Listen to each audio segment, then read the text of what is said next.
नमस्कार साथियों, स्वागत है आप सभी का प्रयास के इस ऑनलाइन प्लेटफॉर्म पर। आज 2.0 का जो टेस्ट पेपर रहा उसके सॉल्यूशन को लेकर उपस्थित हुआ आप लोगों के साथ। और आज एक नया बदलाव किया है साथियों, आप लोगों को और अधिक और विस्तार पूर्वक चीजें समझाने के लिए। तो ध्यानपूर्वक आप हर एक बिंदु को, हर एक सवाल को समझते हुए चलना, ताकि और भी जो कई आपकी समस्याएं हैं उनका समाधान हो जाएगा। ठीक है, देखो सबसे पहले अपने पास पहला सवाल है 81 नंबर का है, और इसमें कह रहा है कि ग्रीष्म संक्रांति, शीत संक्रांति, बसंत विषु और शरद विषु है। सवाल बहुत ही आसान है, सिंपल है, और इसको आप लोग कैसे कर सकते हो। तो देखो, एक तो आपके पास ये इमेज है, इसके आधार पर हो सकता है इमेज आपको प्रॉपर पूरा दिखाई नहीं दे रहा हो, लेकिन इसके अंदर 4 प्रकार की स्थितियां जो है उनको यहां पर दिखाया गया है। एक ग्रीष्म अयनांत, शीत अयनांत, एक बसंत विषुव और एक शरद विषुव। इनकी स्थिति को साथियों बताया गया है। ठीक है, देखो अगर मेरे को इनको बिल्कुल सिंपल वे में अगर सीखना है ना, तो मैं आराम से इनको इजी वे में इस तरीके से बता सकता हूं, या इस तरीके से हम इसको याद कर सकते हैं बिल्कुल आराम से। पृथ्वी, और इसमें 3 प्रकार की जो काल्पनिक रेखाएं हैं अपनी, कर्क रेखा, भूमध्य रेखा और मकर रेखा को लेकर। तो ये भूमध्य रेखा, कर्क रेखा और ये अपनी मकर रेखा। ठीक है, अब सूर्य की स्थिति के आधार पर साथियों अपने को ध्यान रखना है कि जब सूर्य की सीधी किरणें लंबवत होती हैं, कहां पर, आपके भूमध्य रेखा पर। ठीक, तो सूर्य की किरणें वर्ष में 2 बार भूमध्य रेखा पर साथियों लंबवत होती हैं। ठीक, कब कब होती हैं, तो एक तो आप कह सकते हो सर 21 मार्च को और 23 सितंबर को सूर्य की स्थिति भूमध्य रेखा पर लंबवत होती है, मतलब उसकी सीधी जो किरणें हैं वो भूमध्य रेखा पर रहती हैं। कब कब रहती हैं, तो एक तो अपन कह सकते हैं 21 मार्च को, 21 मार्च। ठीक है, 21 मार्च को, तो 21 मार्च को जब सूर्य भूमध्य रेखा पर होता है तो उसे आप लोग कहोगे बसंत विषुव है, बसंत विषुव है।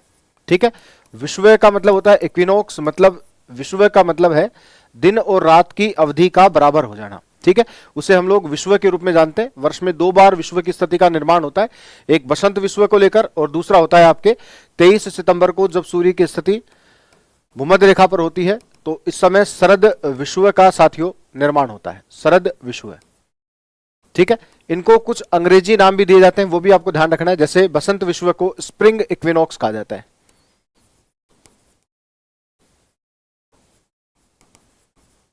ठीक, ऐसे ही शरद विषुव को बॉरियल इक्विनॉक्स कहा जाता है। ठीक है,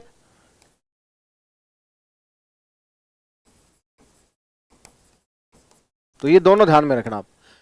तो बोरियल इक्विनॉक्स और स्प्रिंग इक्विनॉक्स कब रहते हैं, 21 मार्च को बसंत विषुव और 23 सितंबर को शरद विषुव का निर्माण जो है वो रहेगा। तो ये अपने प्रश्न में भी था कि बसंत विषुव और शरद विषुव की जो स्थिति है वो कब बनती है। देखो यहाँ पे लिखा है बसंत विषुव, तो बसंत विषुव की स्थिति का निर्माण कब होता है, 21 मार्च को रहेगा साथियों। ठीक है, और 23 सितंबर को किसकी स्थिति रहेगी, तो वो रहेगा शरद विषुव।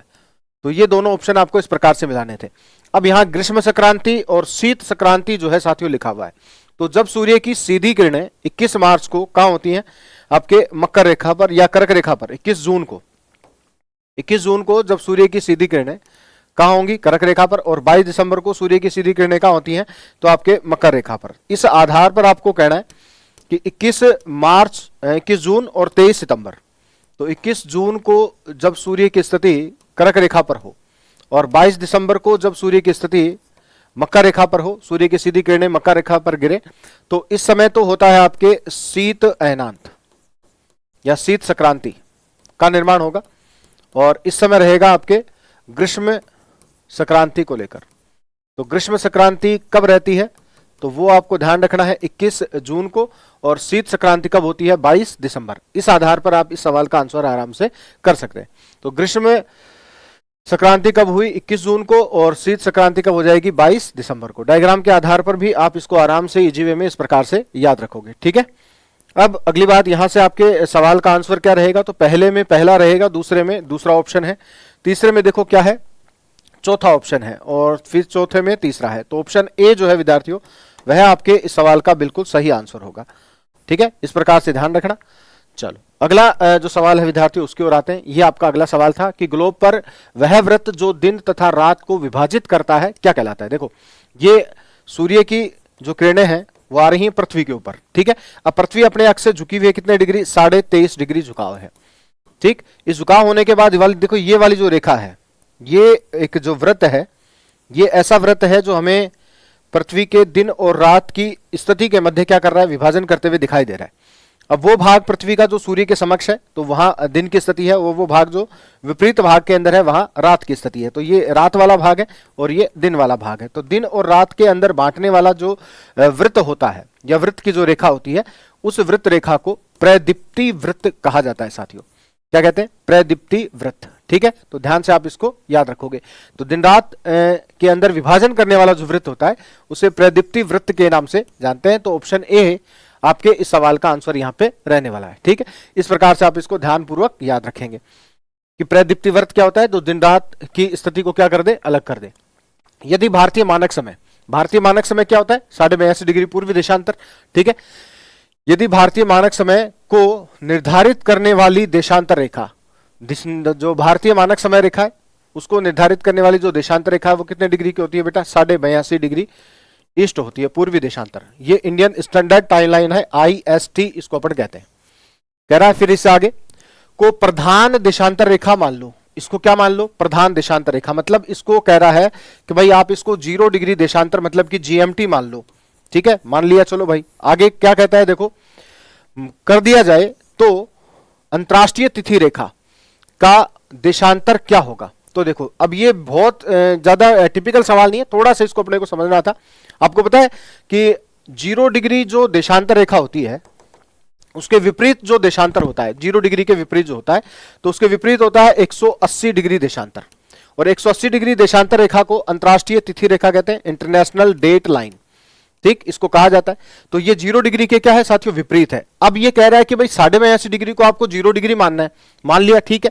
तो उसके विपरीत जो देशांतर होगा वो कितने डिग्री का होगा, तो आप 180 डिग्री में से 82.5 डिग्री को क्या कर दोगे, घटा दोगे। और जब आपने 82.5 डिग्री घटाए तो आपके पास आएंगे 97 डिग्री, ठीक है, 97 डिग्री पूर्वी जो देशांतर रहेगा वो। तो ये पूर्व है, तो ये क्या हो जाएगा भाई, पश्चिम हो जाएगा। 97 डिग्री क्या हो जाएगा, पूर्व नहीं रहेगा, क्या होगा, पश्चिम हो जाएगा। विपरीत देशांतर अगर अपने को निकालना है तो डी ऑप्शन जो है विद्यार्थियों वो अपने इस सवाल का आंसर यहां पे रहेगा। देखो ये सवाल है विपरीत देशांतर को ज्ञात करने का। जैसे अगर मैं ये कह देता कि आपको 40 डिग्री पूर्वी देशांतर का विपरीत देशांतर बताना है, ठीक है, तो इसका विपरीत देशांतर क्या होगा, तो वो पश्चिमी देशांतरों में होगा। पहली बात तो ये, ठीक। अगर मैं यहां लिखता 40 डिग्री वेस्ट, 40 डिग्री पश्चिमी देशांतर का विपरीत देशांतर क्या है, तो फिर इसको आपको 180 में से घटाकर आंसर देना है। अगर मैं 180 में से 40 को घटाकर लिखता हूं तो कितने आएंगे, 140 डिग्री, और वो क्या हो जाएगा, वेस्ट, इसका विपरीत देशांतर होगा। ऐसे ही 140 डिग्री ईस्ट, 40 डिग्री वेस्ट का विपरीत देशांतर है। अब बिल्कुल सिंपल हो गया ये सवाल, आराम से आप इसको समझ सकते हो। कह रहा है कि यदि भारतीय मानक समय मतलब 82.5 डिग्री पूर्वी देशांतर को प्रधान देशांतर रेखा का दर्जा दे दिया जाए, तो इसको हमने 0 डिग्री का दर्जा दे दिया, तो अंतरराष्ट्रीय तिथि रेखा का देशांतर क्या होगा, तो अंतरराष्ट्रीय तिथि रेखा क्या होती है, 0 के विपरीत होती है 180 डिग्री, ठीक। तो अब हमें इसका विपरीत बताना है, तो इसका विपरीत जब आप निकालोगे तो ये अगर ईस्ट में है तो इसका वेस्ट होगा विपरीत, और 97 डिग्री 30 मिनट पश्चिम देशांतर आपके सवाल का आंसर हो जाएगा विद्यार्थियों। तो विपरीत देशांतर जब भी आपको निकालना हो तो अपने को क्या करना होता है, कोई भी देशांतर जो आपको दिया गया हो, मान लो 104 आपको दिया गया 120 डिग्री पूर्वी देशांतर और इसका विपरीत देशांतर अपने को पूछ रहा है, तो आप वेस्ट में जाओगे और इसके अंदर कितने जोड़ लें कि 180 हो जाए, या 180 को घटा लो इसके अंदर से। तो 180 को जब हमने 180 में से घटाया 120 तो कितने आएंगे, 60। तो अब 60 डिग्री क्या बताना पड़ेगा आपको, वेस्ट। ये 120 का क्या होगा, विपरीत देशांतर होगा, ठीक है। तो यहां पर भी विपरीत देशांतर का ही सवाल था और कुछ विशेष नहीं था, केवल भाषा में इसको बदला गया जो आपको पहचानना था। अगला देखो क्या कह रहा है, क्वेश्चन नंबर 84 कह रहा है कि निम्नलिखित में से पठारी महाद्वीप किसको कहा जाता है। तो भाई पठारी महाद्वीप बहुत सिंपल सा सवाल था, अफ्रीका महाद्वीप को पठारी महाद्वीप के नाम से जानते हैं। इसके अलावा साथियों अफ्रीका महाद्वीप को देखो अंध महाद्वीप भी कहा जाता है, अंध महाद्वीप कहते हैं, ठीक है। काला महाद्वीप भी इसको कहा जाता है, काला महाद्वीप, ठीक है। भविष्य का महाद्वीप भी इसको कहा जाता है, भविष्य का महाद्वीप, ठीक है, अविकसित महाद्वीप भी इसको कहा जाता है, अविकसित महाद्वीप। ठीक, और मानव का जन्म स्थान भी इसको कहा जाता है, मानव का जन्म स्थान। किस महाद्वीप को कहते हैं? तो वो सारे नाम किस महाद्वीप को लेकर रहेंगे? अफ्रीका महाद्वीप को लेकर रहेंगे। ऐसे ही जैसे एशिया महाद्वीप है, तो एशिया महाद्वीप को और क्या नाम दिए जाते हैं? एशिया के उपनाम की अगर बात कर लूं तो देखो, एशिया महाद्वीप को कहा गया है साथियों, क्या क्या नाम दिए गए हैं? एक तो इसे मानव का घर कहा जाता है, ठीक है, महाद्वीपों का महाद्वीप कहा जाता है, महाद्वीपों का महाद्वीप, कॉन्टिनेंट ऑफ कॉन्टिनेंट्स किसको कहते हैं? एशिया। एशिया महाद्वीप को की जो नदियां होती हैं उनको कहा जाता है सभ्यता का पालना, सभ्यता का पालना। और एशिया महाद्वीप को विभिन्न धर्मों की या सभी धर्मों की आद्य भूमि कहा जाता है, सभी धर्मों की आद्य भूमि भी किसको कहा गया है? तो एशिया महाद्वीप को साथियों कहा गया है। ध्यान से आप लोग इसको याद रखेंगे। यूरोप को क्या कहते हैं? यूरोप को कहते हैं विकसित महाद्वीप, प्रायद्वीपों का प्रायद्वीप के नाम से भी इसको जानते हैं। यूरेशिया का प्रायद्वीप भी इसको कहा जाता है, यूरोप महाद्वीप को। ठीक है, ऑस्ट्रेलिया महाद्वीप के कई नाम जो है साथियों रहते हैं, जैसे खोखला महाद्वीप है, या प्यासी भूमि का महाद्वीप है, लैंड ऑफ कंगारू है, विश्व की खेल राजधानी है। ये सारे नाम किसको लेकर रहते हैं? ऑस्ट्रेलिया को द्वीपीय महाद्वीप भी कहा जाता है। ठीक, तो ये ध्यान रखेंगे आप लोग। तो यहां आंसर आपका अफ्रीका महाद्वीप साथियों रहेगा। आसान सवाल था ये। अगला देखो, समताप मंडल, जेट की उड़ान उपयुक्त होती है। समताप मंडल में जेट विमानों की उड़ान उपयुक्त रहती है। कारण क्या है कि समताप मंडल में मौसमी घटनाओं का क्या होता है साथियों? अभाव होता है, और उन्हीं मौसमी घटनाओं के अभाव के कारण यहां वायुयान चलाने में आसानी होती है, क्योंकि मौसम में किसी प्रकार का कोई परिवर्तन जो है वो नहीं होता है। तो ये स्थिति देखो लिखा है कारण के अंदर कि समताप मंडल जेट उड़ान के लिए क्या होता है? उपयुक्त होता है। क्यों होता है? क्योंकि समताप मंडल में बादल और जलवाष्प पवनों का क्या होता है साथियों? अभाव होता है। तो ए और आर दोनों सही हैं, और आर ए की क्या कर रहा है? सही व्याख्या जो है वो यहां पे कर रहा है। और एक जेट पवन को लेकर ध्यान रखना, ये जेट विमान की बात हो रही है यहां पर। अगर मैं बात कर लूं जेट पवन को लेकर, जेट पवन, तो जेट पवनें कहां चलती हैं? तो आपको कहना है ऊपरी अधोमंडल में, ऊपरी अधोमंडल के अंदर। ऊपरी अधोमंडल ना मिले तो आप कह सकते हो शोभ सीमा के निचले भाग में, शोभ सीमा के निचले भाग में। ठीक है, या फिर अपन कह सकते हैं शोभ मंडल के ऊपरी भाग में, शोभ मंडल के ऊपरी भाग में जो पवनें चलती हैं तीव्र वेग की, उनको जेट पवन के नाम से जानते हैं, जिनकी खोज 1945 में यूएसए के जो बम वर्षक विमान थे उनके द्वारा की गई थी। तो वो जेट पवन को लेकर रहेगा, और यह है जेट विमान की स्थिति के बारे में। तो यहां पर ऑप्शन ए जो है साथियों वो आपके सवाल का आंसर रहेगा। नेक्स्ट जो सवाल था विद्यार्थियों आपका, किसी भी स्थान पर प्रत्येक माह के शुक्ल पक्ष एवं कृष्ण पक्ष की सप्तमी अष्टमी को लघु ज्वार आता है। बिल्कुल सही है कि प्रत्येक माह के अंदर शुक्ल पक्ष और कृष्ण पक्ष की स्थिति का निर्माण होता है। शुक्ल पक्ष की सप्तमी और अष्टमी, इसी प्रकार से कृष्ण पक्ष की सप्तमी और अष्टमी को चंद्रमा, सूर्य और पृथ्वी के मध्य समकोणीय स्थिति का निर्माण होता है। जैसा कि आप चित्र में देख पा रहे हैं कि ये सूर्य है आपका यहाँ पे, ठीक है, ये अपनी पृथ्वी है और ये चंद्रमा है। तो ये जो स्थिति है तीनों के मध्य, सूर्य, पृथ्वी व चंद्रमा के मध्य, वो समकोणिक स्थिति है। कैसी है साथियों? समकोणिक। और समकोणिक स्थिति होने के कारण चंद्रमा और सूर्य के आकर्षण बल में साथियों विभाजन हो जाता है, और आकर्षण बल में विभाजन होने के कारण लघु ज्वार की उत्पत्ति जो है वो रहती है। सूर्य का आकर्षण बल इस समय पृथ्वी के अलग भाग पर काम करता है, चंद्रमा का आकर्षण बल पृथ्वी के अलग भाग पर काम करता है, जिसके कारण से ज्वार की उत्पत्ति तो होती है, लेकिन वो ज्वार क्या होते हैं? कम ऊंचाई वाले होते हैं, जिनको हम लोग लघु ज्वार या फिर नीप टाइड के नाम से जानते हैं। ठीक, तो ये ध्यान रखना। तो इस दिन सूर्य और चंद्रमा समकोणिक स्थिति में होते हैं। बिल्कुल ठीक है। तो यहां ए और आर दोनों क्या होंगे साथियों? सही होंगे, और आर ए की क्या कर रहा है? व्याख्या भी करता है। तो ऑप्शन ए जो है वो आपके इस सवाल का जवाब रहेगा। अगला सवाल देखते हैं, क्वेश्चन नंबर 87 देखो क्या कह रहा है। निम्नलिखित पर्वतों में से कौन सा जर्मनी में अवस्थित है? मतलब जर्मनी देश के अंदर यहां एक पर्वत है, उस पर्वत की पहचान अपने को करनी है। बिल्कुल सिंपल सा था। ब्लैक फॉरेस्ट पर्वत जो है वो कहां पे स्थित होता है? जर्मनी के अंदर होता है। और आप लोगों ने एक नदी जलमार्ग पढ़ा होगा, राइन नदी जलमार्ग, याद आ जाए तो आपके, मैंने कहा था कि राइन नदी जलमार्ग के पूर्व में, यदि पूर्व की ओर आते हैं तो वहां पर ब्लैक फॉरेस्ट का विस्तार मिलता है। ब्लैक फॉरेस्ट जो स्थित है कहां पर? जर्मनी के अंदर। ठीक है, ब्लैक फॉरेस्ट कहां होता है भाई? जर्मनी में होता है। तो इसको ध्यान से याद रखो। दूसरी बात, इधर अगर अपन आ जाते हैं पश्चिम की ओर, तो यहां वोस्जेस पर्वत का विस्तार मिलता है, वोस्जेस। और वोस्जेस जो पर्वत है साथियों, इसका विस्तार मिलता है अपने को कहां पर? फ्रांस के अंदर। तो इन्हीं दोनों के मध्य राइन नदी जलमार्ग जो है वो पाया जाता है। विश्व का यूरोप महाद्वीप के अंदर सबसे व्यस्त अंतः स्थलीय नदी जलमार्ग होता है राइन नदी जलमार्ग, जिसके पूर्व में ब्लैक फॉरेस्ट पर्वत श्रेणी होती है जर्मनी की, और पश्चिम के अंदर वोजेस पर्वत होता है फ्रांस का। तो दोनों को ध्यानपूर्वक आप लोगों को याद रखना था। आंसर होगा यहाँ पे ब्लैक फॉरेस्ट। अगर मैं एटलस की बात कर लेता हूं तो एटलस पर्वत श्रेणी का विस्तार हमें कहां देखने को मिलता है? एटलस मिलती है अफ्रीका महाद्वीप के अंदर। ठीक है, अफ्रीका महाद्वीप के मोरक्को, अल्जीरिया, ट्यूनीशिया देश होते हैं। कौन कौन से? मोरक्को, एक होता है अल्जीरिया और ट्यूनीशिया देशों के अंदर विस्तार मिलता है। कौन सी पर्वत श्रेणी का? तो एटलस पर्वत श्रेणी का। अफ्रीका की मोड़दार या वलित पर्वत श्रेणी होती है एटलस, इसको भी आप लोग ध्यान से याद रखोगे। और अल्जीरिया अफ्रीका महाद्वीप का क्षेत्रफल की दृष्टि से सबसे बड़ा देश भी होता है। ठीक है, पिरेनीज की अगर मैं बात कर लूं तो पिरेनीज जो है वो स्थित है आपके कहां पर? और एक है एपिनाइन। तो पिरेनीज का विस्तार आपको बताना है फ्रांस। ठीक है, और एपिनाइन जो है ये आपके इटली के प्रायद्वीपीय पठारी क्षेत्र के अंतर्गत आता है। तो इनको भी साथियों आप लोग ध्यानपूर्वक याद रखेंगे। ठीक है, और पिरेनीज के बारे में आप कह सकते हो फ्रांस और स्पेन, दूसरा देश कौन सा है? स्पेन। इन दोनों देशों की सीमा पर होता है ये। तो फ्रांस व स्पेन की सीमा पर स्थित जो पर्वत श्रेणी है उसका नाम क्या होगा? पिरेनीज। तो इसको भी ध्यानपूर्वक याद रखोगे। चलो अगला जो सवाल है उसकी ओर बढ़ते। ये था अगला सवाल, क्या कह रहा है कि निम्नलिखित में से कौन सा संयुक्त राज्य अमेरिका का औद्योगिक प्रदेश नहीं है? तो सिनसिनाटी, इंडियानापोलिस है, मिडलैंड्स है, और आपके ग्रेट कानवा घाटी प्रदेश है, और एक है मिशिगन झील क्षेत्र। तो देखो साथियों यहां पर पहला, दूसरा और चौथा तो है। मिडलैंड जो प्रदेश है ये आपको ध्यान रखना है। मिडलैंड जो औद्योगिक प्रदेश है वो आपके ग्रेट ब्रिटेन के अंतर्गत आता है। ग्रेट ब्रिटेन, मिडलैंड औद्योगिक प्रदेश का विस्तार कहां पर होता है? ग्रेट ब्रिटेन के अंतर्गत आता है।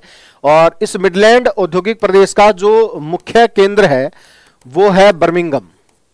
मुख्य केंद्र कौन सा होता है इसका? बर्मिंघम होता है। और बर्मिंघम जो है वो लोहा इस्पात उद्योग के लिए साथियों प्रसिद्ध होता है। कौन से उद्योग के लिए प्रसिद्ध है? लोहा इस्पात उद्योग के लिए प्रसिद्ध होगा। ठीक है, तो यहां पर सी ऑप्शन जो है साथियों आपका उत्तर होगा। बाकी तीनों औद्योगिक प्रदेश कहां से रिलेट करते हैं? यूएसए से रिलेट करते हैं। ठीक है, ध्यान से याद रखना। अगला क्वेश्चन क्या था? सवाल था कि निम्नलिखित में से किस वन को बोरियल वन के नाम से जानते हैं? तो देखो बोरियल वनों को शंकुधारी वन कह सकते हैं हम लोग, टेगा वन का नाम हम इनको दे सकते हैं। ठीक है,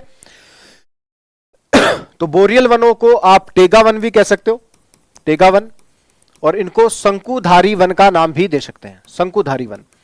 ठीक है, इन वनों का विस्तार जो है वो हमें विशेष रूप से उत्तरी गोलार्ध के अंदर कहां देखने को मिलता है? तो आपके जैसे साइबेरिया का क्षेत्र है, साइबेरिया है, रूस है। ठीक है, एशियाई रूस को तो क्या कहेंगे? साइबेरिया। और बाकी यूरोप महाद्वीप का जो रूस देश है वो। इसके अलावा स्कैंडिनेविया क्षेत्र है, स्कैंडिनेवियाई क्षेत्र, और कनाडा का क्षेत्र है। यहां पर हमें टेगा वनों का विस्तार जो है साथियों देखने को मिलता है।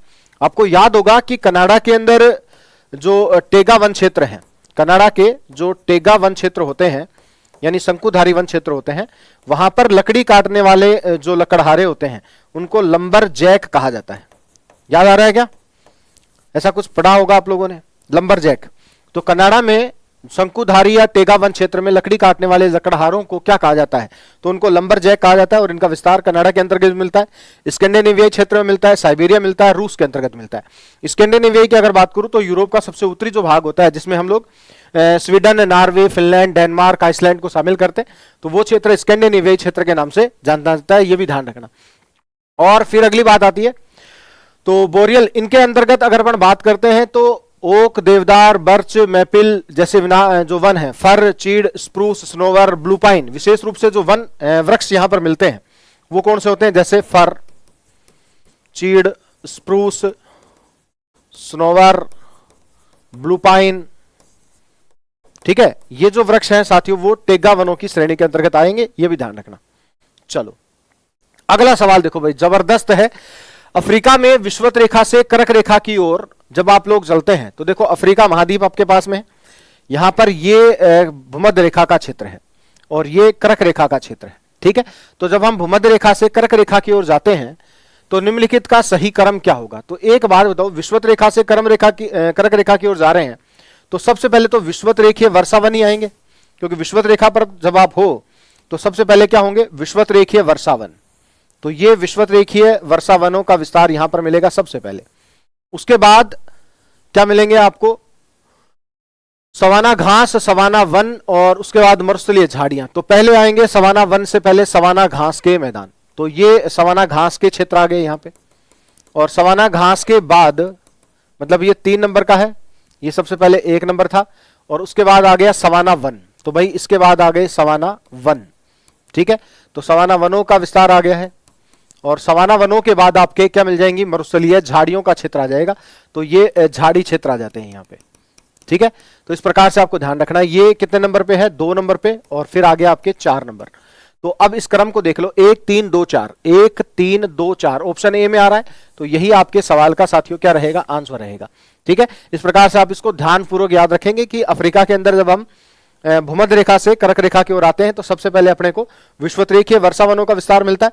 उसके बाद आपके विषुवतीय वन जो है, जिनको हम लोग सवाना घास के मैदानों के रूप में ध्यान रखेंगे, तो सवाना घास रूपी मैदान आ जाएंगे। उसके बाद वन मिलेंगे सवाना वन, और फिर आएंगे आपके मरुस्थलीय झाड़ियों का क्षेत्र। ठीक है, चलो अगला जो सवाल था वो क्या है, देखो क्वेश्चन नंबर 91 क्या कह रहा है, मैग्निटोगोसर्क, कुजनेट्स, शिकागो और पिट्सबर्ग। देखो पिट्सबर्ग यहां पर सवाल शब्द जैसे ही आया तो इसको पहचानना बहुत आसान हो गया, क्योंकि पिट्सबर्ग शब्द अगर नहीं होता मान लो यहां पर तो सवाल टफ हो जाता और थोड़ा सा मुश्किल होता पहचानना। लेकिन पिट्सबर्ग जब आ जाता है तो मूल रूप से ये किसके लिए प्रसिद्ध होता है, लोहा इस्पात उद्योग के लिए प्रसिद्ध होता है। ठीक है ना, तो ध्यान रखना और याद रखो आप, पिट्सबर्ग को यूएसए के अंदर जंग का कटोरा भी कहा जाता है। क्या कहते हैं, जंग का कटोरा। और वर्तमान के अंदर यूएसए की स्थिति क्या है कि पहले तो वहां लोहा इस्पात उद्योग का सबसे ज्यादा संकेंद्रण जो है वो पिट्सबर्ग के अंतर्गत था, लेकिन वर्तमान में यूएसए के अंदर लोहा इस्पात उद्योग को लेकर सबसे ज्यादा वृद्धि जिस क्षेत्र ने की है, या आज यूएसए के अंदर लोहा इस्पात उद्योग जो सबसे बड़े रूप में विस्तृत है वो है गैरी शिकागो प्रदेश। कौन सा होता है, गैरी शिकागो प्रदेश है यूएसए का, जहां लोहा इस्पात उद्योग का सबसे ज्यादा विकास हुआ है। और वर्तमान में ये सबसे बड़ा लोहा इस्पात उत्पादन का जो क्षेत्र है यूएसए का वो रहेगा कौन सा, गैरी शिकागो प्रदेश। तो इसको ध्यान रखना, और ये सारे क्षेत्र लोहा इस्पात उद्योग के लिए प्रसिद्ध होते हैं भाई। नेक्स्ट देखें, सवाल था निम्नलिखित में से कौन सी गर्म जलधारा नहीं है। तो यहां पर सारी जो जलधाराएं हैं वो प्रशांत महासागर की जलधाराओं को देखकर यह सवाल पूछा गया था। सवाल बहुत आसान है, सिंपल है, आप थोड़ा सा इसको ध्यान से अगर समझेंगे तो देखो, पहला कह रहा है उत्तरी प्रशांत प्रवाह है, तो उत्तरी प्रशांत प्रवाह ये वाला है। ये क्या है, उत्तरी प्रशांत प्रवाह, जिसको उत्तरी प्रशांत ड्रिफ्ट का नाम भी आप लोग दे सकते हो। उत्तरी प्रशांत प्रवाह कह दो, उत्तरी प्रशांत ड्रिफ्ट कह दो, तो ये गर्म जलधारा रहेगी। उसके बाद कह रहा है क्यूराइल, तो क्यूराइल क्या है साथियों, क्यूराइल एक ठंडी महासागरीय जलधारा है जो बेरिंग सागर से होते हुए आ रही है, यहां से जापान के होकेडो द्वीप की ओर। ठीक है, तो ये है क्यूराइल। तो बताओ क्यूराइल तो गर्म जलधारा नहीं है, कैसी है, ठंडी जलधारा। यही पहचान करनी थी अपने को कि इनमें से कौन सी एक गर्म जलधारा नहीं है। अलास्का जलधारा, अलास्का जलधारा अलास्का तट के पास बहती है, जो कि किस प्रकार की जलधारा होगी, गर्म जलधारा होगी साथियों। ठीक है, उसके बाद आपके सुसीमा धारा, देखो हम लोगों ने पढ़ा था कि विषुवतरेखीय जो गर्म जल की धारा होती है, ये विषुवतरेखीय गर्म जल की धारा हो गई। अब ये विषुवतरेखीय गर्म जल धारा फिलीपींस से होते हुए जापान के होकेडो द्वीप तक जा रही है, और इसी की एक शाखा जापान के पश्चिमी तट की ओर जाती है, जिसको सुसीमा जलधारा के नाम से जानते हैं। ठीक है, क्या कहेंगे, सुसीमा। तो सुसीमा क्या होगी साथियों, एक गर्म जलधारा होगी। तो यहां पर आंसर जो है विद्यार्थियों अपना ऑप्शन बी हो जाएगा, क्यूराइल, या आयोसिवो की ठंडी जलधारा के नाम से भी इसको जानते हैं। प्रशांत महासागर की एक ठंडी जलधारा है। चलो अगला सवाल क्या था साथियों, डायमंड रिंग, ये सूर्य ग्रहण से संबंधित है। और बेसिकली हम लोग पढ़ते हैं कि ग्रहण जो होता है, ग्रहण की अगर मैं बात कर लूं तो ग्रहण 2 रूप में होता है, एक होता है सूर्य ग्रहण और एक होता है चंद्र ग्रहण। सूर्य ग्रहण हमेशा अमावस्या को ही होते हैं और चंद्र ग्रहण हमेशा पूर्णिमा को ही होते हैं। लेकिन साथियों प्रत्येक अमावस्या और प्रत्येक पूर्णिमा को ग्रहण का निर्माण नहीं होता। ऐसा क्यों होता है, जबकि आप ये भी पढ़ते हैं कि अमावस्या या पूर्णिमा को ही ग्रहण की उत्पत्ति जो है वो रहती है या इनका निर्माण होता है। ठीक है, तो अपन ये कह सकते हैं यहां पर यह आप ध्यान रखना पड़ेगा आपको कि पृथ्वी और जो चंद्रमा है, ठीक है, पृथ्वी और चंद्रमा जो है इनकी कक्षा में 5 डिग्री 9 मिनट का क्या होता है साथियों, अंतर होता है। और जब कभी ये 5 डिग्री 9 मिनट का अंतर समाप्त होता है और चंद्रमा तथा पृथ्वी दोनों समान कक्षा तल में स्थित हो जाते हैं सूर्य के साथ, उस स्थिति में ही साथियों ग्रहण का निर्माण होता है। एक वर्ष में अधिकतम 7 ग्रहण हो सकते हैं। एक वर्ष में कितने ग्रहण हो सकते हैं? अधिकतम 7 ग्रहण हो सकते हैं, जिनमें से 2 चंद्र ग्रहण या 5 सूर्य ग्रहण हो सकते हैं, या फिर 2 सूर्य ग्रहण और 5 चंद्र ग्रहण की स्थिति का निर्माण हो सकता है। 5 ग्रहण की स्थिति बहुत रेयर है, बहुत मुश्किल से, दुर्लभ से इनका निर्माण होता है, लेकिन 4 जो ग्रहण है वो लगभग हर वर्ष में बन ही जाते हैं। तो ये थोड़ा सा ध्यान आप लोग रखेंगे। और डायमंड रिंग की अगर बात करते हैं तो जब सूर्य ग्रहण की स्थिति में सूर्य का जो स्वरूप है वो एक रिंग के आकार में हमें चमकता हुआ दिखाई देता है। ठीक है, कैसे रूप में? रिंग के आकार में सूर्य का भाग चमकता हुआ दिखाई देता है, तो उस रिंग रूपी चमकते सूर्य के भाग को ही डायमंड रिंग के नाम से साथियों जो है जाना जाता है। तो इसको ध्यान रखेंगे। तो देखो इसमें कब निर्माण होगा डायमंड रिंग का, तो आप कह सकते हो कि केवल परिधीय क्षेत्रों के समग्रता निशांत के साथ। ठीक है, परिधीय क्षेत्रों के अंदर समग्रता निशान के साथ, केवल परिधि वाले भाग में जब सूर्य चमकता हुआ हमें दिखाई देता है तो उस कंडीशन में आपके डायमंड रिंग जो है साथियों उसका निर्माण होगा। ठीक है, तो ये ध्यान पूर्वक आप लोग याद रखेंगे। अगला सवाल क्या था अपना, उसकी ओर बढ़ते हैं। तो ऑप्शन सी जो है साथियों वो आपके सवाल का उत्तर होगा। भारतीय हथकरघा प्रौद्योगिकी संस्थान, भारतीय हथकरघा प्रौद्योगिकी संस्थान के बारे में सवाल है कि स्थापना कहां पे की गई है। तो देखो राजस्थान के अंदर तो इसकी स्थापना कहां की गई है साथियों? जोधपुर में की गई है। ठीक है, कब की गई थी? 1993 के अंदर इसकी स्थापना होती है आपके जोधपुर के अंदर। लेकिन जो भारतीय हथकरघा प्रौद्योगिकी संस्थान है ये केवल जोधपुर के अंदर नहीं है, ये भारत के और भी अन्य क्षेत्रों में है। जैसे अगर मैं बात कर लूं तो वाराणसी, वाराणसी उत्तर प्रदेश के अंदर भी इसका विस्तार है। ठीक है, गुवाहाटी असम में भी है, गुवाहाटी असम।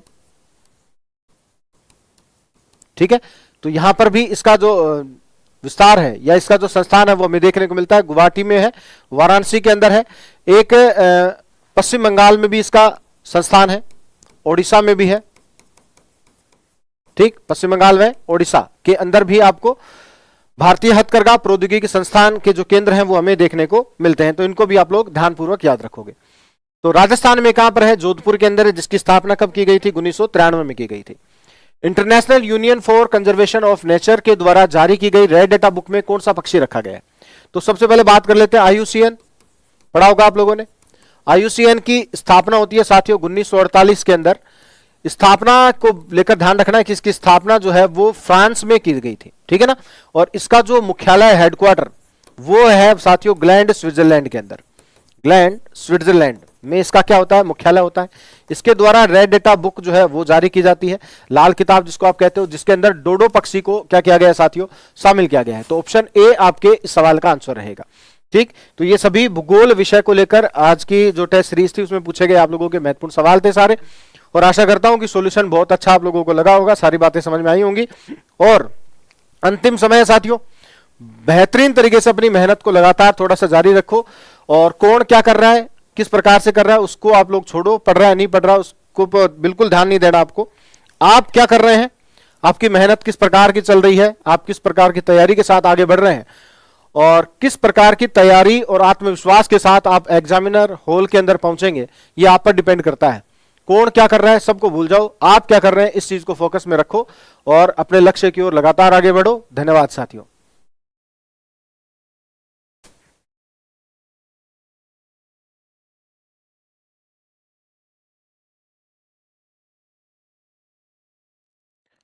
नमस्कार साथियों, पॉलिटी से संबंधित जो प्रश्न है वो देखते हैं।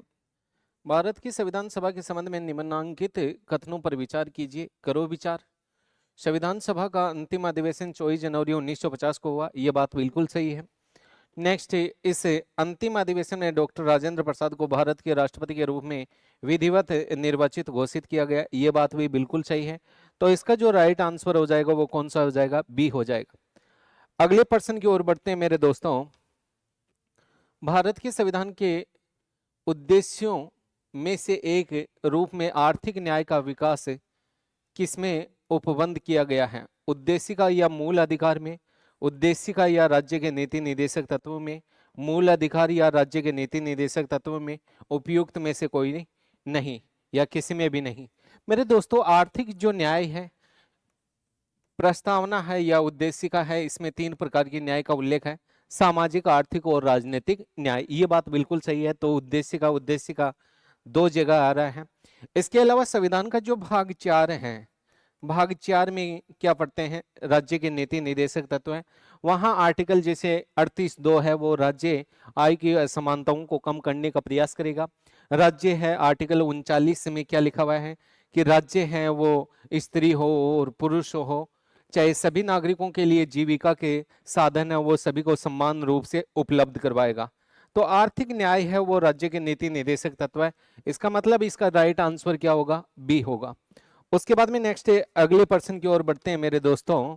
भारत की संसदीय शासन प्रणाली एवं ब्रिटेन की संसदीय शासन प्रणाली में अंतर का बिंदु निम्नलिखित में से कौन सा है? सामूहिक उत्तरदायी, न्यायिक समीक्षा, द्विसदनात्मक व्यवस्थापिका, वास्तविक एवं नाममात्र की कार्यपालिका। इसका जो राइट आंसर होगा वो क्या होगा, बी होगा, यानी न्यायिक समीक्षा है। ये न्यायिक समीक्षा का कार्य करने का कार्य केवल टू केवल यानी भारतीय जो न्यायपालिका है उसी को है। कहने का मतलब यूं है कि न्यायिक समीक्षा का जो अधिकार है, न्याय यानी जो बनाए गए जो कानून हैं उन कानूनों की जो व्याख्या करने का कार्य है वो व्याख्या करने का कार्य कौन करती है, न्यायपालिका करती है। ऐसा भारत में ही है, न कि ब्रिटेन में है। तो इसका जो राइट आंसर हो जाएगा वो क्या हो जाएगा, बी हो जाएगा। अगले प्रश्न की ओर बढ़ते हैं मेरे दोस्तों। निम्नलिखित में से कौन से आर्टिकल हैं, समूह हैं जो प्रदत्त मौलिक अधिकार केवल भारतीय नागरिकों को अनुदत्त हैं? यानी ऐसे कौन से मौलिक अधिकार हैं जो केवल टू केवल भारतीय नागरिकों को ही दिए गए हैं? तो इनमें आर्टिकल कौन सा आता है, 15 आता है, 15 ही नहीं 16 भी आता है, 19 भी आता है, 29 भी आता है और 30 भी आता है। मिला लो, इनमें कहीं मिल रहा है क्या? इसमें आर्टिकल 14 है, ये तो होगा नहीं। इसमें 21 आ रहा है, ये भी नहीं होगा। इसमें 20 और 21 और 25 ये भी नहीं होगा। इसका जो राइट आंसर होगा वो कौन सा होगा, डी होगा, यानी 15, 16, 19 और 30। उसके बाद में नेक्स्ट अगले प्रश्न की ओर बढ़ते हैं मेरे दोस्तों। निम्नांकित राज्य नीति निर्देशक सिद्धांतों में से कौन से भारत के संविधान में मूलतः सम्मिलित नहीं था? यानी उसको बाद में जोड़ा गया, यानी जो राज्य के नीति निर्देशक तत्व है उनमें नहीं था। तो पुरुष और स्त्री को समान रूप से जीविका के पर्याप्त साधन प्राप्त करने का अधिकार है। आर्टिकल कौन सा कहता है, आर्टिकल 39 कहता है। आर्टिकल कौन सा कहता है, 39 कहता है। ग्राम पंचायतों का संगठन है, गठन है, वो आर्टिकल कौन से में लिखा हुआ है, तो आर्टिकल 40 में लिखा हुआ है। उद्योगों के प्रबंधन में कर्मचारियों की सहभागिता, आर्टिकल कौन सा आता है मेरे दोस्तों, आर्टिकल 43 का आता है। और उसके बाद में कृषि और पशुपालन का संगठन, आर्टिकल कौन सा आता है, आर्टिकल मेरे दोस्तों 48 आता है। तो ये 43 का है, ये बाद में जोड़ा गया था कौन से संविधान संशोधन के माध्यम से, 42वां संविधान संशोधन 1976। तो इसका जो राइट आंसर होगा वो क्या होगा, सी होगा। अगले प्रश्न की ओर बढ़ते हैं मेरे दोस्तों। निम्नांकित में से कौन सा समूह भारतीय संविधान में उल्लेखित मूल कर्तव्य के तहत प्राकृतिक पर्यावरण के अंतर्गत शामिल नहीं है? झील, नदी, पर्वत। पर्वत का कोई संबंध नहीं है।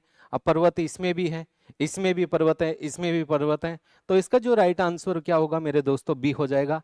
वन, झील, नदी, तालाब, वन्य जीव और पर्यावरण संरक्षण। उसके बाद में नेक्स्ट अगले प्रश्न की ओर बढ़ते हैं। भारत के राष्ट्रपति के चुनाव मंडल में कौन सम्मिलित होता है? कौन सम्मिलित होता है, तो राज्यसभा के सभी निर्वाचित सदस्य, लोकसभा के सभी निर्वाचित सदस्य, संसद के दोनों सदनों के सभी निर्वाचित सदस्य एवं राज्यों की विधानसभाओं के निर्वाचित सदस्य। इसके अलावा मेरे दोस्तों जो दिल्ली है, दिल्ली नहीं जो पंडुचेरी है, और पंडुचेरी नहीं मेरे दोस्तों बल्कि जम्मू कश्मीर है, उसकी विधानसभा के निर्वाचित सदस्य भी राष्ट्रपति के चुनाव में भाग लेते हैं। तो इसका जो राइट आंसर हो जाएगा वो क्या हो जाएगा, सी हो जाएगा। अगले प्रश्न की ओर बढ़ते हैं मेरे दोस्तों।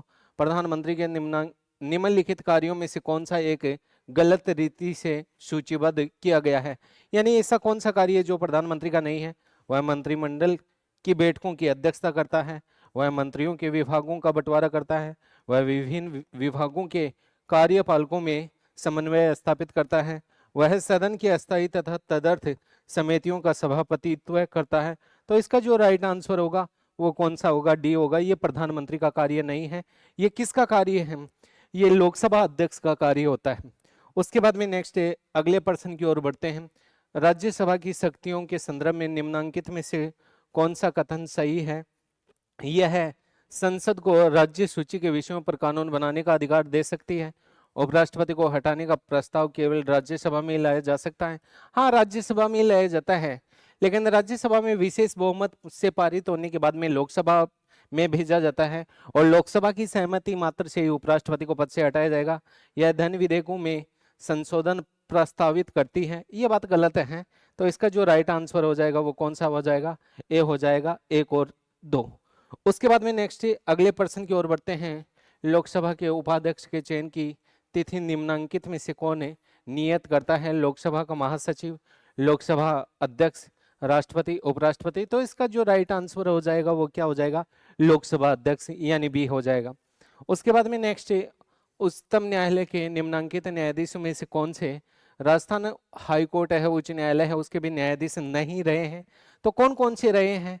एन.एम. कासलीवाल ये साहब रहे हैं, बी.एस. चौहान ये साहब भी रहे हैं, ए.के. माथुर ये साहब भी रहे हैं, आर.सी. लोहाटी है ये नहीं रहे हैं। तो इसका जो राइट आंसर हो जाएगा वो क्या हो जाएगा?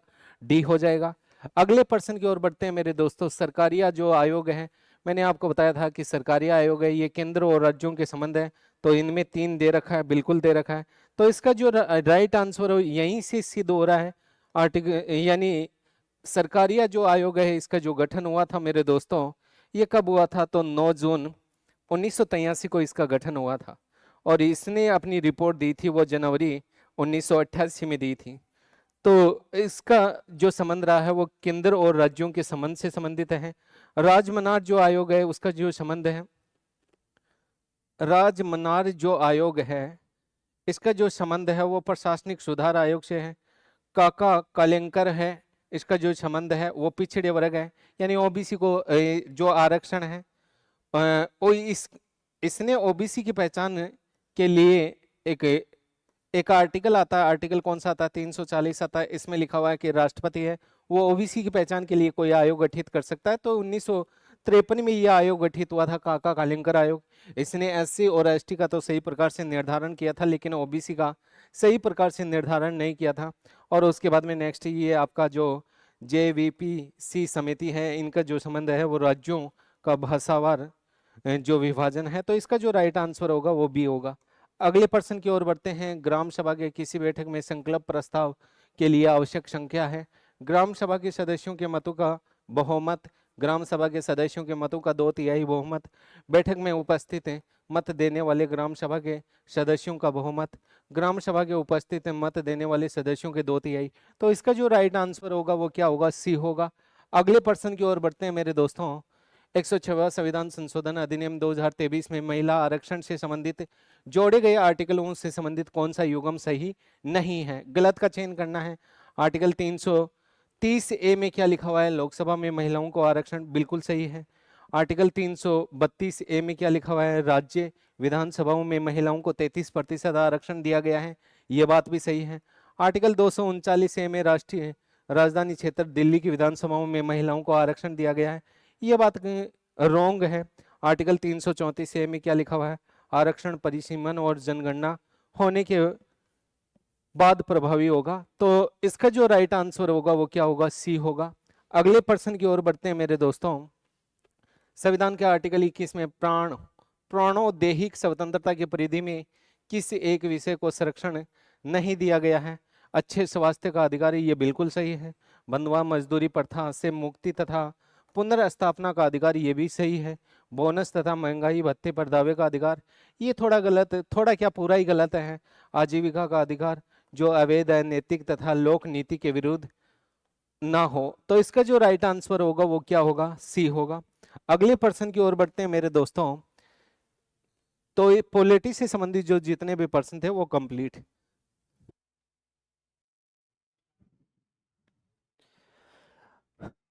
राधे राधे सभी को। इतिहास विषय के क्वेश्चनों में क्वेश्चन नंबर 11 देखिए कि कौन सा लक्षण सिंधु घाटी सभ्यता के लोगों का सही चित्रण करता है। देखिए पहला है कि वे युद्ध में घोड़ों द्वारा खींचे जाने वाले रथों का प्रयोग करते थे। देखिए ये बात हो रही यहां वैदिक सभ्यता की, कि वैदिक सभ्यता में रथों का प्रयोग हुआ है, घोड़ों का प्रयोग हुआ है, जबकि इस सभ्यता में लोग घोड़ों से अपरिचित थे। ये देवियों और देवताओं की पूजा करते थे, ये बात बिल्कुल राइट है। इनके विशाल महल व मंदिर अवशेष के रूप में प्राप्त हुए हैं। ये लोह धातु से अपरिचित थे। तो देखिए दूसरा भी, तीसरा भी गलत है, चौथा भी गलत है। 2 और 5 का ऑप्शन आपका राइट है, तो ऑप्शन नंबर बी हो जाएगा आपका 2 और 5। अगला कि आध्यात्म ज्ञान के विषय में नचिकेता यम का संवाद, यचिकेता नम का यम का संवाद जो है ये कठोपनिषद में प्राप्त होता है, कठोपनिषद इसे प्राप्त होता है नचिकेता यम का संवाद।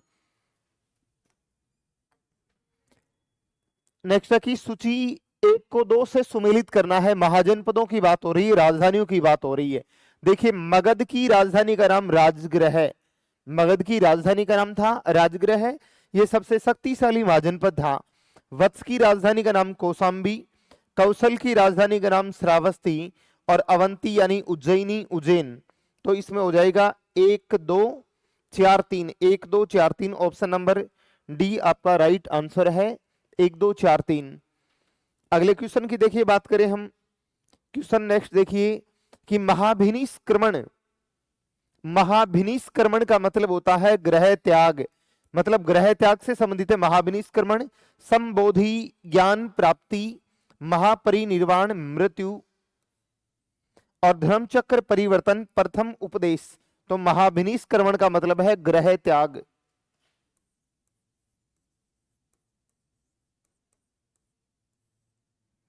ग्रह त्याग को महाभिनिष्क्रमण कहा गया है। अशोक के राज्यादेशों के अनुसार धार्मिक निष्ठा की अपेक्षा जनता के मध्य सामाजिक समरसता अधिक महत्वपूर्ण थी, बात सही है। उसने धर्म संवर्धन के स्थान पर समता के विचारों को प्रसार किया, बात पहला भी सही है और दूसरा भी सही है, दोनों कथन सत्य हैं। और 1 2 1 की सही व्याख्या करता है, बिल्कुल बात सही है भाई, कथन दूसरा पहले की सही व्याख्या करता है। भारतीय इतिहास में बाजार मूल्य नियंत्रण पद्धति की शुरुआत करने वाला प्रथम दिल्ली का शासक कौन था? बाजार मूल्य नियंत्रण प्रणाली की शुरुआत, देखिए बाजार मूल्य नियंत्रण प्रणाली, कम मापतोल संबंधी सुधार, घोड़ों को दागने की प्रथा, सैनिकों को नगद वेतन देना, इन सभी की शुरुआत करने वाला, गुप्तचर विभाग का गठन करने वाला, इन सभी की शुरुआत करने वाला सल्तनत काल का पहला शासक था अलाउद्दीन खिलजी। कौन से सही नहीं है? देखिए दीवाने बंदगान दास विभाग, दीवाने मुस्त खराज नौसेना, ये गलत है ऑप्शन। दीवाने को ही कृषि विभाग, बाकी सारे सही हैं। और ऑप्शन नंबर बी ये आपका राइट आंसर हो जाएगा। दिल्ली के किस सुल्तान ने अपने दरबार में सिजदा और पैबोस जैसी प्रथाएं, ये बलबन के द्वारा चलाई गई थी, बलबन ने सिजदा और पैबोस प्रथा चलाई क्योंकि ये ईरानी परंपराओं से प्रभावित था और ईरानी त्योहार नवरोज का भी प्रारंभ किया था बलबन ने। मुगल प्रशासन में जिलों को कहा जाता था, जिलों को सरकार कहा जाता था भी, जिले सरकार कहलाते थे। पृथ्वीराज चौहान तृतीय ने महोबा विजय के बाद पंजवन राय को नियुक्त किया और पंजवन राय, इनका संबंध था भी आमेर से, कि जब महोबा के राजा परमर्दी देव चंदेल को पराजित करके पृथ्वीराज चौहान तृतीय ने महोबा का प्रशासक ये पुंजन राय को बनाया था। और पुंजन राय, इनका संबंध था कहां से? ये आमेर से संबंध रहा था इनका। कौन विदेशी पत्रकार दांडी मार्च में गांधी जी के साथ? तो पत्रकार वेब मिलर, इन्होंने गांधी जी की नमक यात्रा का आंखों देखा वर्णन किया था। एक तो धरासना कांड,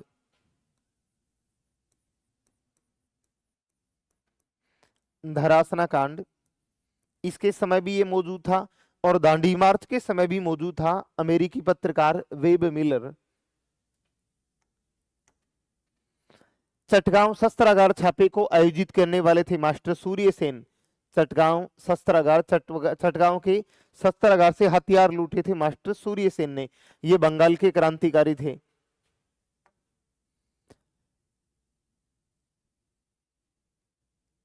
देखिए जलियांवाला बाग हत्याकांड के विरोध में रविंद्रनाथ टैगोर के द्वारा सर की उपाधि लौटा दी गई थी।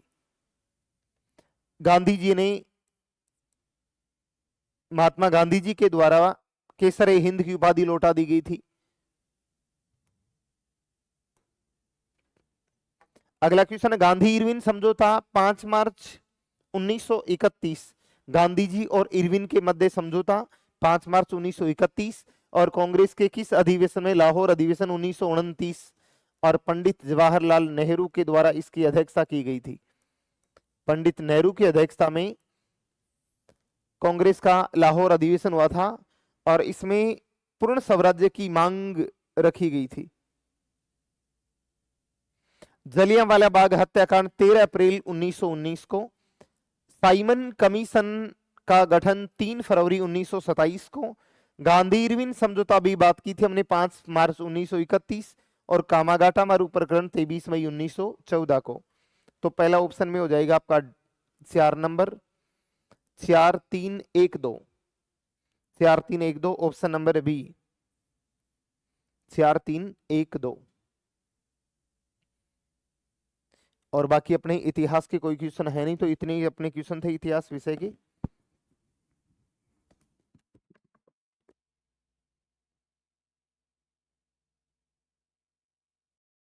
आराम हो गया।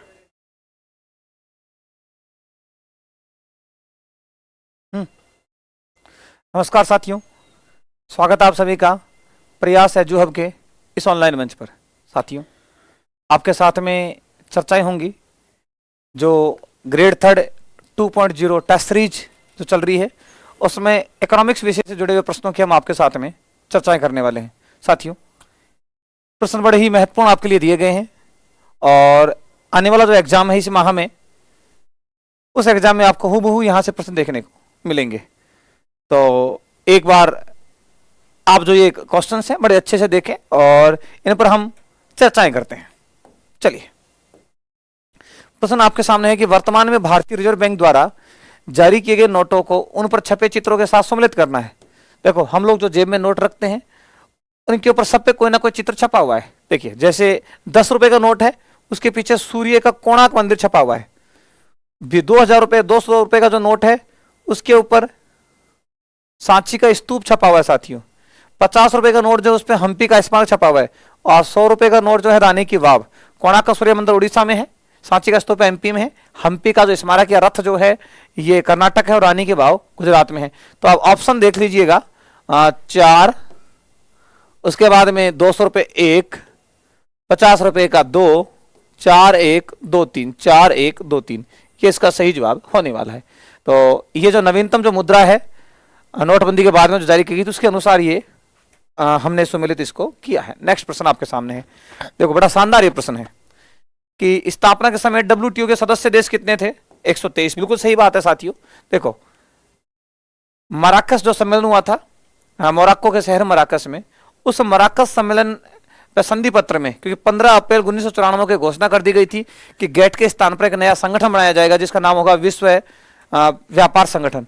तो विश्व व्यापार संगठन के संधि पत्र पर तो हस्ताक्षर किए थे 111 देशों ने, लेकिन ऑल ओवर पूछे तो 123 देशों ने हस्ताक्षर किए थे और भारत जो है, भारत ने अपनी सहमति 30 दिसंबर 1994 को प्रदान की थी।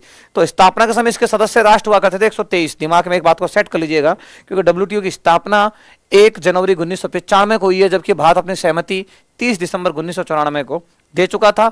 इसलिए भारत डब्ल्यूटीओ के संस्थापक सदस्यों में शामिल था। पहला कथन सही है। वर्तमान में डब्ल्यूटीओ के सदस्य देशों की संख्या 166 है, बिल्कुल ही एक्यूरेट है। 164 हुआ करते थे, लेकिन जो 13वां अधिवेशन जो हुआ, सम्मेलन जो हुआ साथियों डब्ल्यूटीओ का, उसमें 2 नए देश बढ़ा दिए गए। कौन कौन से? एक कोमोरोस और एक तिमोर लेस्टे, जिनको 21 अगस्त 2024 को कोमोरोस और 30 अगस्त 2024 को तिमोर लेस्टे को मान्यता दे दी गई है। और डब्ल्यूटीओ के सदस्य देशों की संख्या कितनी हो गई? 166। तीसरा कथन है कि डब्ल्यूटीओ का 13वां मंत्री स्तरीय सम्मेलन अबू धाबी में 2 फरवरी से 2 मार्च 2024 तक हुआ था। बिल्कुल सही बात है। जबकि 14वां सम्मेलन कैमरून में होगा, याओंडे कैमरून में होगा 26-29 मार्च 2026 तक।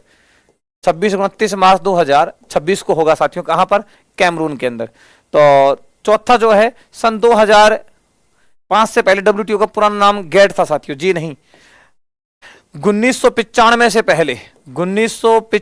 से पहले डब्ल्यूटीओ का जो नाम था गेट था, journal agreement on tariff and trade. कई बार पूछा जाता है गेट के कुल कितने राउंड हुए, तो गेट के कुल राउंड हुए 8। तो साथियों, इसमें पूछा क्या गया है? असुमेलित कथन। तो असुमेलित की बात करें हम तो डी इसका सही जवाब होने वाला है। ध्यान कर लीजिएगा, डी इसका सही जवाब रहेगा। नेक्स्ट प्रश्न है, असत्य कथन का चयन करना है। समान आय वितरण को दर्शाने वाली रेखा आदर्श रेखा कहलाती है। बिल्कुल सही बात है साथियों, लॉरेंज वक्र में इस बात का प्रदर्शन किया गया है। ये निरपेक्ष है साथियों, निरपेक्ष गरीबी का मापन लॉरेंज वक्र के माध्यम से किया जाता है। जी नहीं, ये कथन ही गलत है, क्योंकि कथन पूछा है असत्य। निरपेक्ष गरीबी का मापन जो है साथियों वो किया जाता है हेड काउंट रेशो विधि द्वारा। हेड काउंट रेशो विधि, किस विधि के माध्यम से? हेड काउंट रेशो विधि के माध्यम से। जबकि सापेक्ष गरीबी का जो मापन है वह लॉरेंज वक्र के माध्यम से किया जाता है। इसका मतलब यह कथन इसमें असत्य है। गिन्नी गुणांक का मान 0 से 1 के मध्य होता है, और अगर मान 1 की ओर आता है तो पूर्ण समानता, अगर 0 आता है असमानता की ओर। हाँ जी। और रंगराजन जो समिति है इसके 2012 के अनुसार शहरी क्षेत्र में प्रति व्यक्ति मासिक व्यय 1407 रुपए था, जबकि ग्रामीण क्षेत्र का 972 था। तो इससे असत्य कथन पूछा गया साथियों, तो बी इसका सही जवाब होगा। नेक्स्ट प्रश्न है, मानव विकास सूचकांक का निर्धारण करते समय कौन सा कारक प्रयुक्त नहीं किया जा सकता है? ध्यान कर लीजिएगा कि एचडीआई की शुरुआत 1990 में हुई थी, और एचडीआई में प्रथम एचडीआई रिपोर्ट 1990 में एचडीआई के जनक पाकिस्तान के अर्थशास्त्री महबूब उल हक को कहा जाता है। और भारत की प्रथम एचडीआई रिपोर्ट 2001 में आई, राजस्थान की एचडीआई रिपोर्ट 2002 में आई। और आपसे यूं पूछ लिया जाए कि इसमें कौन सा शामिल नहीं होता है, तो साथियों जीवन प्रत्याशा भी शामिल होता है, प्रति व्यक्ति आय भी शामिल होता है, शिक्षा व ज्ञान भी शामिल होता है। शामिल क्या नहीं होता है? प्रति व्यक्ति खाद्यान्न उपभोग। शामिल क्या नहीं होगा? प्रति व्यक्ति खाद्यान्न उपभोग। चलिएगा, नेक्स्ट प्रश्न है, राष्ट्रीय ग्रामीण रोजगार गारंटी योजना के बारे में कथन असत्य है साथियों। लगातार इसका प्रश्न अभी हाल ही में चर्चाओं में भी है ये योजना। तो ये योजना 2 फरवरी 2006 को देश में लागू की गई थी। बिल्कुल सही बात है, देश में 3 चरणों में लागू हुई थी। पहले चरण में देश के 200 जिले, दूसरे चरण में देश के 130 जिले, और तीसरे चरण में जम्मू कश्मीर को छोड़कर संपूर्ण देश में इसे लागू किया गया था। तो ये कथन सही है। दूसरा, 2 अक्टूबर 2009 को इसका नाम बदलकर महात्मा गांधी के नाम पर मनरेगा कर दिया गया है। तीसरा, इस योजना की शुरुआत 100 दिवस की रोजगार गारंटी के साथ की गई थी, और इसमें श्रमिकों को गांव बस्ती में 2 किलोमीटर की परिधि में रोजगार उपलब्ध करवाया जाएगा। पहली बात, अभी मैं इसको करंट से अगर जोड़ना चाहूं तो साथियों 21 दिसंबर 2025 को, देखो 16 को तो लोकसभा में प्रस्ताव रखा गया था, और 21 दिसंबर 2025 को इसको मान्यता दे दी गई है। और इस बात को आप लोग दिमाग में सेट कर लीजिएगा, दिमाग में याद कर लीजिएगा कि अब हो गया है साथियों जी राम जी, वीबी जी राम जी इस योजना का नाम हो चुका है, विकसित भारत गारंटी फॉर रोजगार आजीविका मिशन ग्रामीण। यस, तो अभी इसका नाम चेंज कर दिया गया है 2025 में। तो वीबी जी राम जी, जी राम जी, जी राम जी इसका नाम हो चुका है, ध्यान कर लीजिएगा। और साथियों इसमें जो कथन है वो डी इसमें सही जवाब होगा, क्योंकि इसमें गांव की बस्ती के अंदर जो 2 किलोमीटर नहीं साथी, इसका जो सही जवाब होगा 5 किलोमीटर की परिधि में रोजगार उपलब्ध करवाया जाता है। अगर रोजगार 5 किलोमीटर की अवधि से बाहर होगा, अगर रोजगार 5 किलोमीटर की अवधि से बाहर होगा तो बेरोजगारी भत्ता दिया जाता है। बेरोजगारी भत्ता जो कि कुल मजदूरी का 1/10 होगा। साथियों ध्यान करना, अब नरेगा में दिनों की संख्या 120 से बढ़ाकर 100 से बढ़ाकर 125 कर दी गई है। किस योजना में? वीबी जी राम जी के अंदर। चलिएगा नेक्स्ट प्रश्न, अर्थव्यवस्था के क्षेत्रों को गतिविधियों के आधार पर सम्मिलित करना है। तो साथियों प्राथमिक क्षेत्र में किसको शामिल किया जाता है? वानिकी एवं मत्स्य को। द्वितीय क्षेत्र में शामिल किया जाता है तेल शोधशाला को। तृतीय क्षेत्र में फूड होम डिलीवरी। तो 2-1-3 इसका सही जवाब होगा। नेक्स्ट, निम्नलिखित का मेल कीजिए। असिंचित, देखिए कुछ कृषि की समस्याएं हैं, कुछ संभावित उपाय हैं। असिंचित भूमि, बिल्कुल सरकार द्वारा नहरों का निर्माण किया जाएगा तो असिंचित भूमि क्या हो जाएगी? सिंचित हो जाएगी। फसलों का क्रय मूल्य, तो साथियों बिल्कुल सही बात है, फसलों का क्रय मूल्य सहकारी विपणन समिति द्वारा तय किया जाएगा, बिल्कुल सही बात है। कर्ज भार को कम करने के लिए कम ब्याज पर बैंकों द्वारा साख का बोले तो ऋण उपलब्ध करवाई जाएगी, कथन भी सही है। मंदी काल में कृषि आधारित मिलों की स्थापना की जाएगी। तो इसका मतलब चारों ये बिल्कुल 1 2 3 4 1 2 3 4 1 2 3 4। तो इसका जवाब होगा साथियों बी इसका सही जवाब रहेगा। चलिएगा नेक्स्ट प्रश्न, राष्ट्रीय गणना की विधि नहीं है। साथियों राष्ट्रीय गणना की विधियां 3 है भारत में।